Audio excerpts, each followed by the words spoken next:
let's go through some of the menu items available along the top of the program. First is the File menu. This is where you can open existing files or save the file you're currently working on or start a brand new case. If you have made changes to the file and not saved those changes, the program will prompt you. So it will try to prevent you from losing information here. So in this case, I haven't actually made any changes to this client that I want to keep, so I'll say no. I will go ahead and load a sample file though. I can get to that file really quickly in my recent contacts, or I can go to File and open and browse to that file. The default location is on your local computer under Documents, Money Tree Software, Silver Financial Planner 4.0, but you can choose to save these files in any location of your choice. So it works pretty much like Microsoft Word. You choose where to save the file. So if you wanted to share it on a network drive, something like that, you can make that change.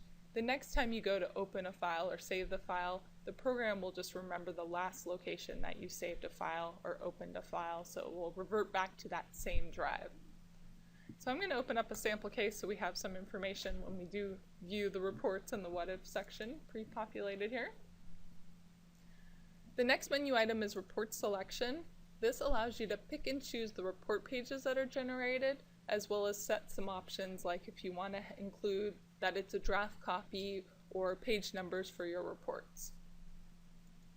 The next menu item is a calculator. It's a present value, future value calculator. So if you don't have one sitting on your desk next to you, you have quick access to one here in the program. The options menu allows you to set up some defaults for the program. This is going to be information that you want to customize.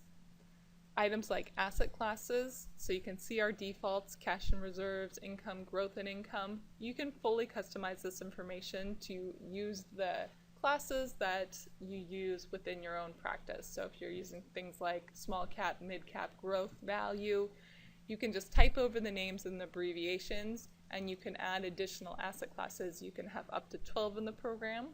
This is also where you can set up suggested asset allocation levels. This is a really good place to talk about the content-sensitive help that's available in the system, since it's kind of hard to know what 1 through 5 represents.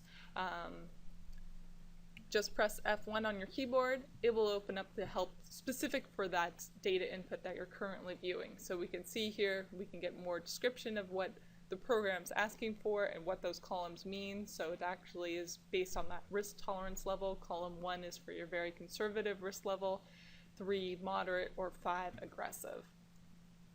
So F1 is a very handy tip as you get started with this program and need additional assistance versus what you can see on the screen.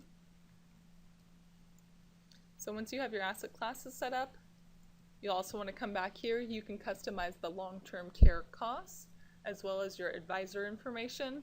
So you'll definitely want to visit this one. This is where you're going to be putting in your own information that shows up on the cover page report, and you have the ability to include a logo for that cover page as well. The next menu item is Help. So you can get into the main Help menu just by going into Help and Context, but again, I'd recommend pressing that F1 on your keyboard to open up the help to the specific window you're working on, just to keep things as fast and efficient as possible for you. Also under Help, we have the data input form, which is going to be that questionnaire. The questionnaire is going to collect everything that you need, everything that the program asks for the data input for the program, and it's going to collect it in the same order. So if your clients fill this questionnaire out, it's going to make the data input really straightforward, ensure that you have everything that you need, and it's going to be very quick and efficient for you. You notice we'll have 2, the open data input form, and then there's a second one that has form style next to it.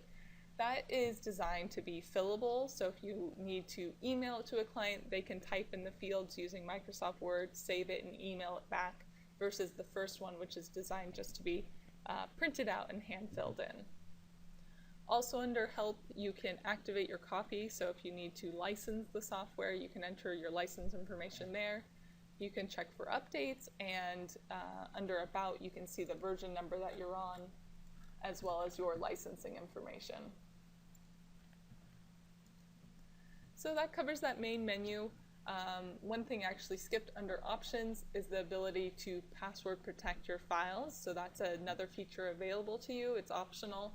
If you do choose to password protect a file, keep in mind we do not have a way to retrieve this information. So if you cannot provide the correct password upon opening a password protected file, you'll essentially be locked out. So it's a great feature to add some extra security. Just ensure that you remember what that password is.